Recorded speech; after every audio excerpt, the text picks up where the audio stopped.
On the day of my daughter's wedding, her arrogant fiancé publicly introduced me to his CEO as an unemployed loser.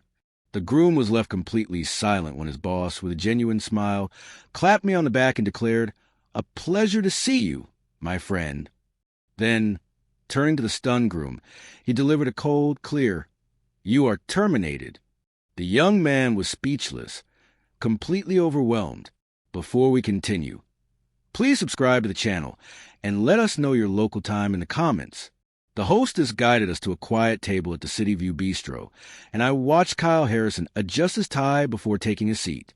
Sarah, my daughter, was beaming at both of us, her engagement ring catching the soft restaurant light. "So, Mr. Vance," Kyle began immediately, not waiting for our drinks. "Sarah informs me you are currently seeking new opportunities." I simply blinked. Seeking new opportunities. The phrase hung in the air, heavy and pretentious. "I'm retired," I stated plainly, unfolding my linen napkin. Kyle's smile widened, but it didn't reach his eyes. "Right, naturally. Well, I'm with Apex Solutions, a leader in AI innovation across the East Coast. I hold the senior manager position for corporate accounts." "That sounds quite impressive.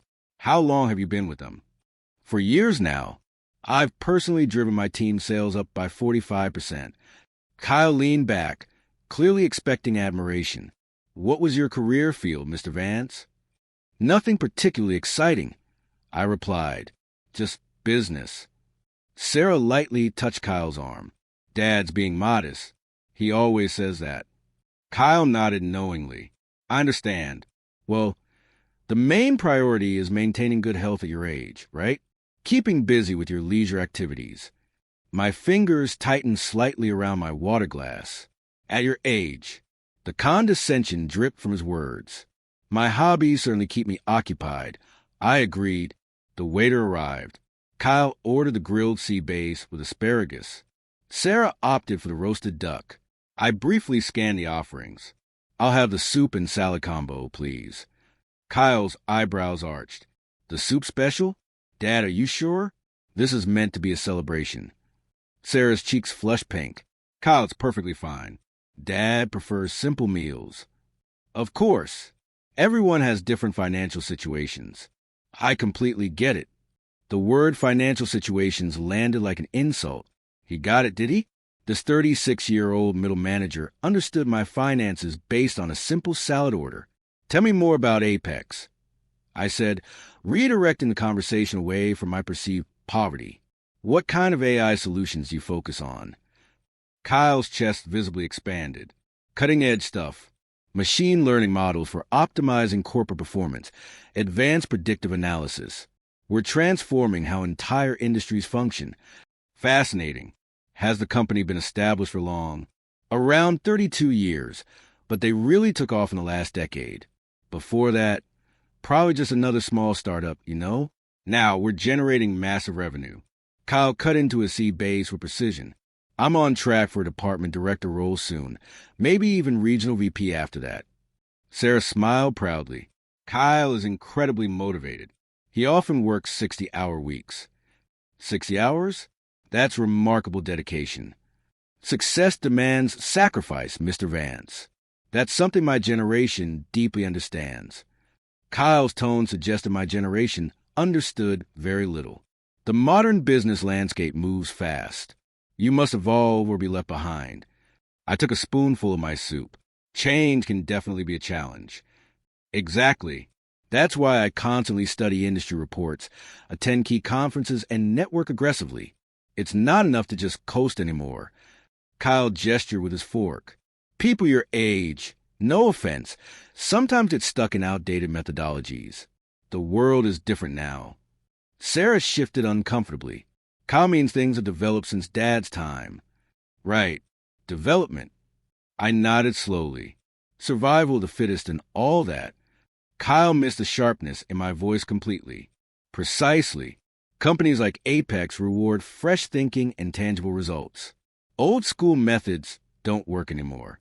We need proactive strategies and constant innovation. And you provide those? Absolutely. My team's figures speak for themselves. 45% growth isn't accidental.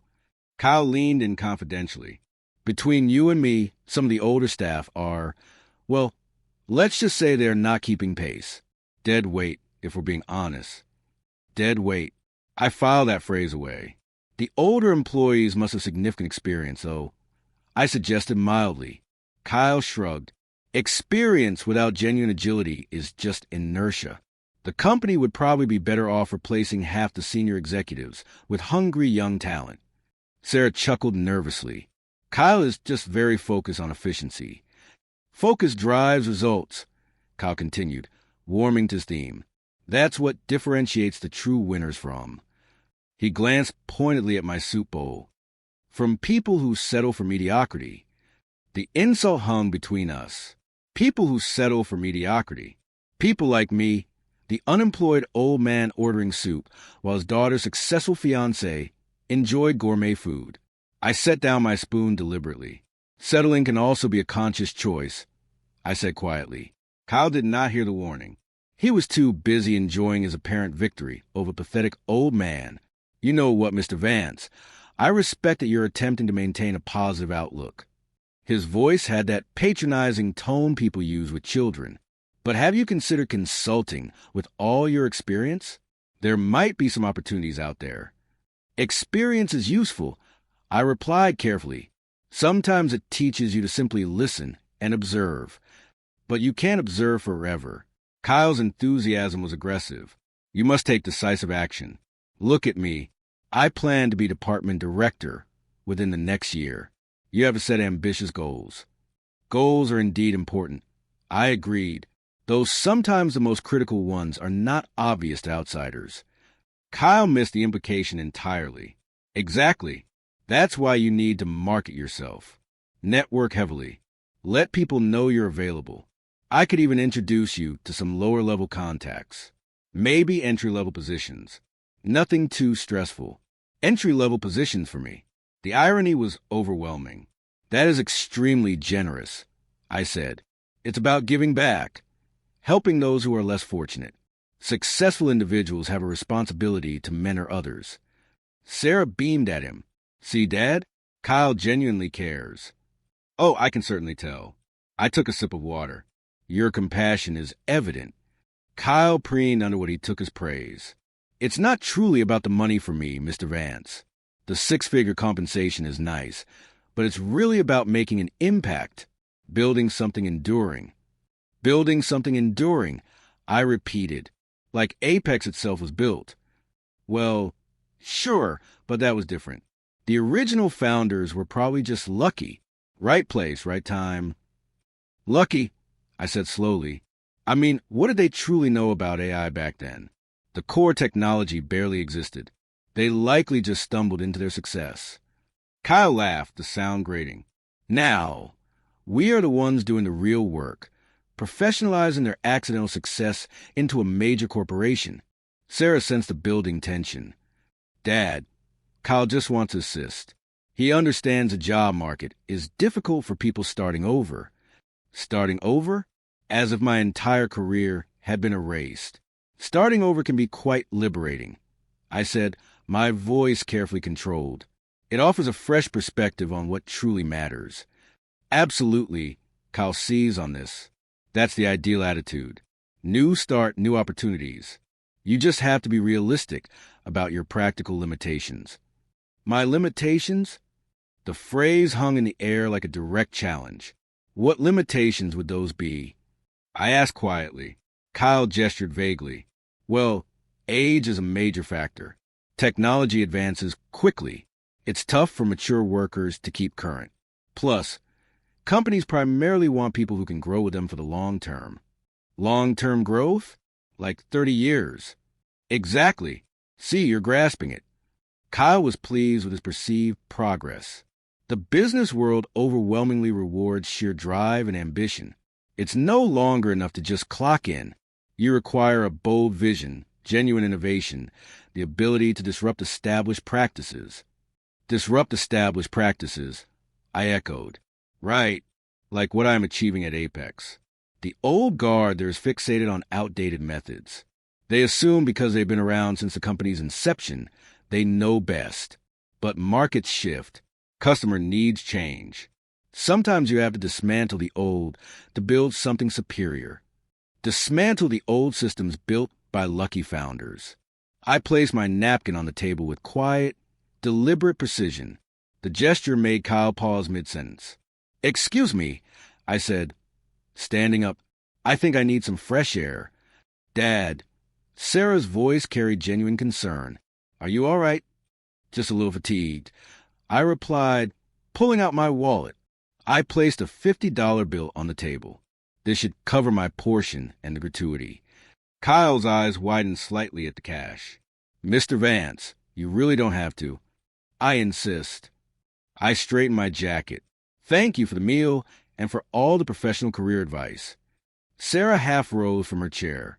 "Dad, please don't leave." Kyle meant exactly what he said. I replied, looking directly at my daughter's fiancé. And I heard every single word.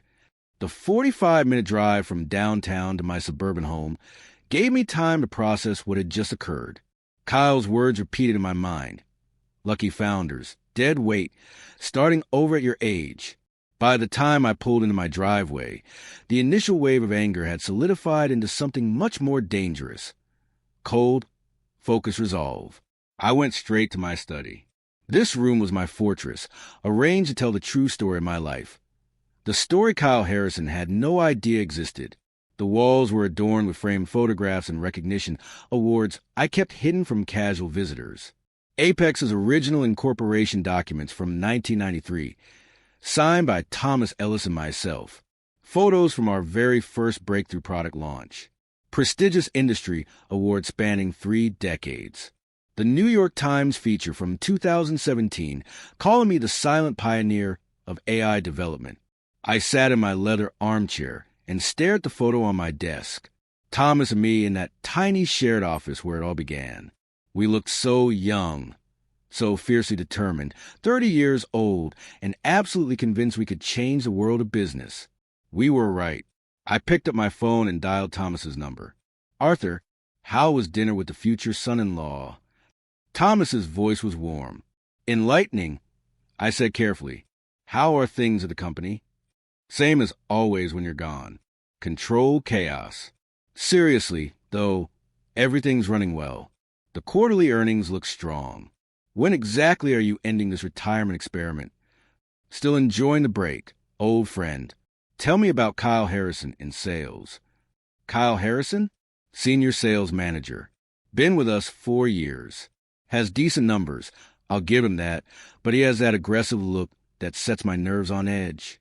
Always talking about modernizing our structure and disrupting outdated paradigms." Disrupting outdated paradigms. I noted, what kind of disruption is he proposing? "Oh, the usual young hotshot nonsense. Thinks the company will be more efficient without so much legacy thinking. Yesterday he implied we might be carrying too much senior dead weight." Senior dead weight. An interesting perspective. I managed. "Between you and me, Arthur, I think he genuinely sees himself running this place one day. Can't decide if that's admirable ambition or dangerous arrogance." I looked at the photograph of our original office. Perhaps both. Probably. Anyway, his sales figures are solid, so I can't complain too loudly. The board seems to like him. Thomas paused. "You sure you don't want to come back? I miss having someone around who remembers why we started this company." "I remember perfectly," I said quietly. "That's exactly why I'm staying away a little longer." After hanging up, I opened my laptop and reviewed Apex's latest financial statements. 32 years of careful stewardship. Annual revenue approaching $250 million. All of it dismissed by Kyle Harrison as lucky stumbling. I leaned back in my chair and smiled.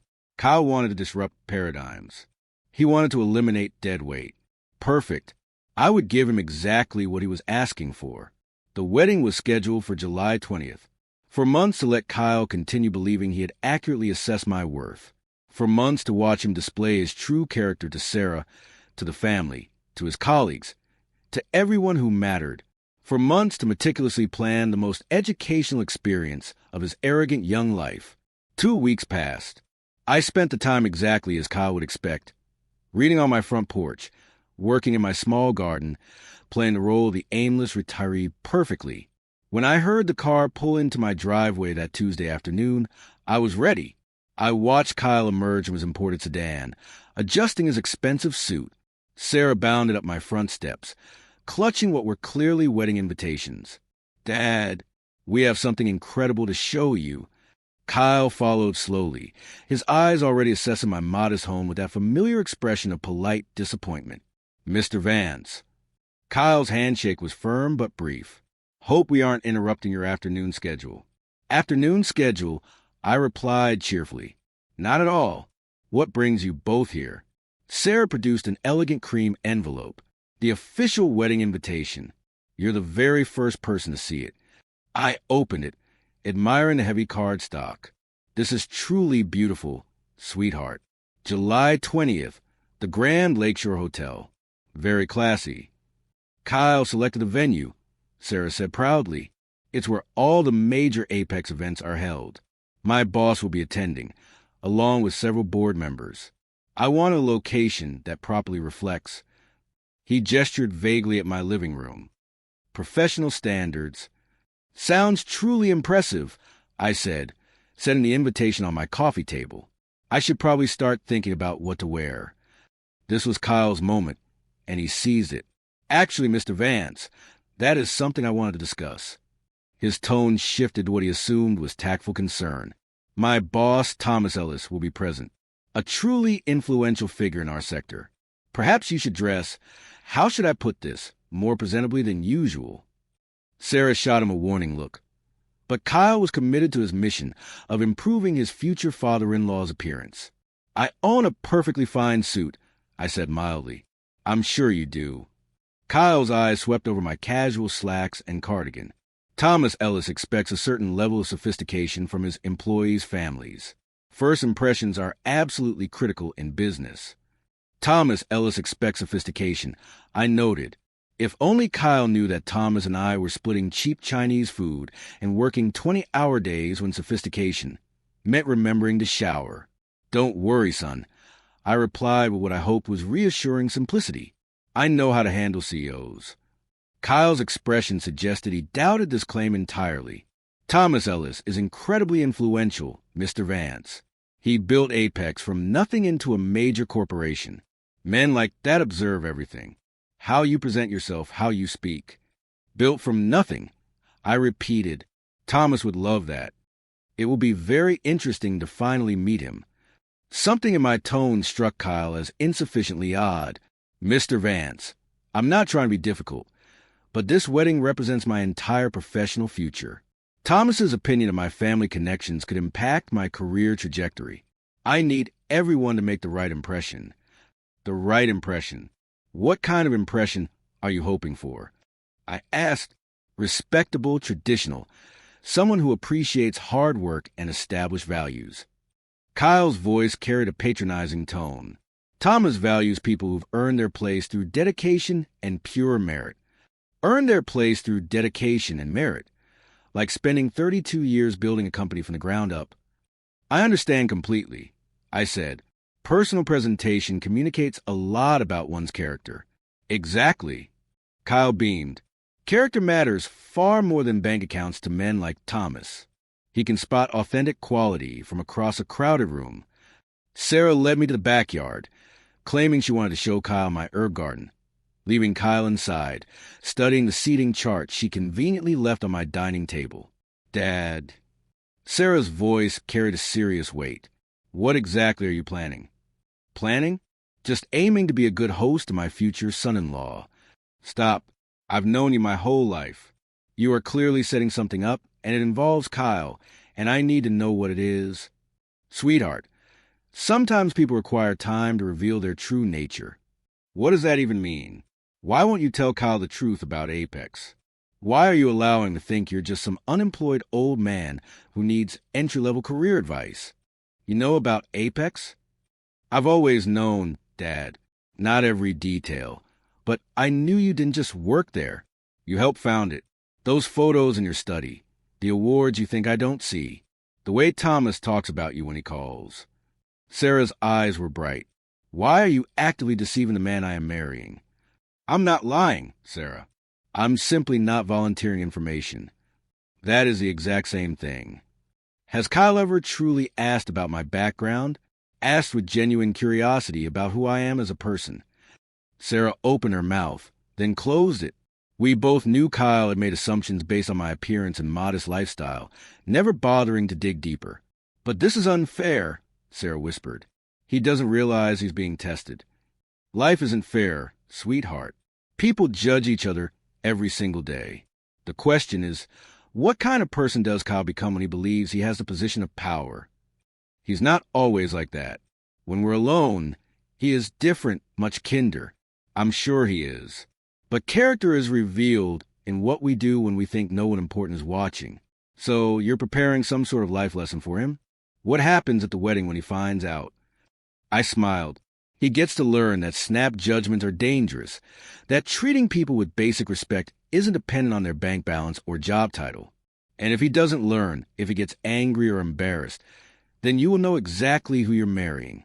The months between March and July were a perfectly orchestrated dance. While Kyle continued his condescending check-ins, I meticulously arranged every detail, the most educational wedding gift of his young life. 3 days before the wedding, I stood at a tailor's, admiring myself in the mirror. The navy blue suit was flawless, deliberately understated, expensive enough to command respect, conservative enough to avoid suspicion. The day before the wedding, I met with James Cooper, my private banker. $50,000 is certainly a generous wedding gift, even by your standards, he noted, reviewing the transfer documents. My daughter deserves the very best, I replied, signing the authorization. Certified check. I want the amount clearly visible when it's presented. The rehearsal dinner was set in the hotel's intimate chapel. Sarah stood near the altar, radiant despite the tension I could read in her shoulders. Kyle emerged from a cluster of his Apex colleagues, his voice carrying across the chapel as he spotted me. Everyone, I'd like you to meet Sarah's father. This is Arthur Vance, a retiree living quietly in the suburbs. Living quietly. The phrase hung in the air, meant to establish social hierarchy for his colleagues' benefit. Mr. Vance, you don't need to lecture me about people. I assess character professionally. It's absolutely essential in sales. We shall see, I replied. The 2 words dropped between us like stones. The point is, Mr. Vance, that character shows in choices. Thomas Ellis chose excellence at every step.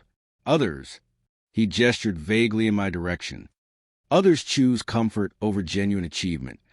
You're very confident in your assessments, I said, my voice carrying the first hint of steel. Confidence comes from accuracy. I have never misjudged someone's capabilities. Never. Not once. People reveal themselves quickly if you know what you're looking for. I stood up slowly, the weight of 4 months' patience solidifying into cold resolve. Kyle, you're absolutely correct about one thing, I said, buttoning my jacket. Character does show in choices. Tomorrow you will have several opportunities to demonstrate yours. What is that supposed to mean? It means that assumptions can be costly, especially when they are made in front of people who actually matter. The morning of July 20th dawned clear.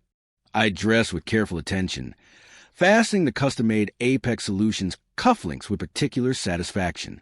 Today, these small platinum symbols would speak louder than any words. The ceremony proceeded with dignity. As the recessional began, I noticed Kyle scanning the crowd, his eyes finding Thomas Ellis with obvious satisfaction. The efficient, distinguished man in formal robes raised his hands as we reached the altar. Who presents this woman in marriage? I do, I said clearly, my voice carrying every corner of the chapel. Her father, with great love and hope for her happiness. The receiving line formed. I watched Kyle work the room with practiced enthusiasm, his confidence radiating. My wife, he kept saying, savoring the new title. Through the crowd, I saw Thomas Ellis approaching. The moment I'd been orchestrating for 4 months was finally at hand. Kyle spotted Thomas and straightened, preparing to impress his boss one final time. The reception hall sparkled. I positioned myself near the bar, watching, Kyle approached Thomas with calculated confidence, Sarah's hand tucked proudly through his arm. Mr. Ellis. Kyle's voice carried perfectly. I'd like you to meet my wife, Sarah, and her father. He gestured toward me with casual condescension. And this is my father-in-law, Arthur Vance. He's an unemployed retiree, lives simply in the suburbs. The words hung in the air. Thomas's head turned slowly, his executive composure momentarily slipping. His eyes found my face, then immediately dropped to my cufflinks. The Apex logo caught the chandelier light perfectly. Arthur. Thomas's voice carried genuine shock. Arthur Vance. Kyle blinked, not expecting this level of recognition. You know him? Know him? Thomas's voice rose slightly, drawing attention. Kyle, this is Arthur Vance, co-founder of Apex Solutions, my business partner for 30 years. The words struck Kyle like physical blows.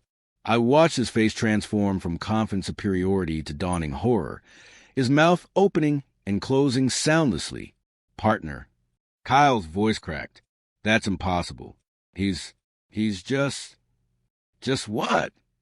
Thomas's tone shifted to something considerably less friendly. Just a man who built our company from a rented storage unit. Just a visionary who created half our core technology. Just my closest friend and business colleague. Kyle turned to stare at me, his face pale. You're really the co-founder and primary shareholder of Apex Solutions. I confirmed quietly. The company where you spent 4 years explaining to me how business really works. Thomas's executive instincts kicked in. Kyle, what exactly have you been saying to my business partner? Kyle's mouth worked soundlessly, his confident wedding day persona crumbling. I didn't know, Kyle finally managed, his voice barely a whisper. He never told me. Unemployed? Dead weight? Thomas's voice cut through Kyle's protests. You can explain your definition of respect to human resources on Monday morning. You can also start looking for a new job. No. Kyle's composure shattered. Mr. Ellis, please. This is my wedding day. I made a mistake, but I can fix this. The mistake, Thomas replied coldly, was mine. For promoting someone who judges people by their appearance rather than their character. Kyle turned to me with desperate hope. Mr. Vance. Arthur, please. I know I made mistakes, but I can learn. I can change. Please don't let him destroy my career. The moment hung between us. Thomas, I said quietly. Wait. Thomas nodded, deferring to his partner's judgment. I looked at Kyle, seeing genuine remorse. I accept your apology, I continued, but I have one condition for my forgiveness. Anything, Kyle whispered. Never again judge someone's true worth by the size of their paycheck or the label on their clothes. Character isn't measured in dollar signs, and respect shouldn't depend on bank statements. I turned to Thomas. Thomas, Kyle made assumptions based on incomplete information. His sales numbers are strong. Perhaps this experience will make him a better manager, not just a more careful one.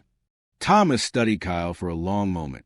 Finally, he nodded slowly. Kyle, you will keep your position, but you are on formal probation for 6 months.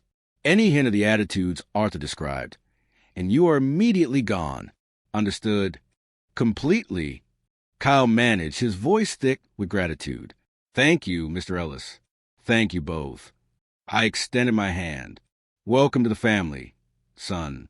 Try to remember that everyone deserves respect until they prove otherwise. Sarah stepped forward and embraced both of us, her joy evident despite the earlier tension. Thomas clapped me on the shoulder. 30 years, and you can still shock me, partner.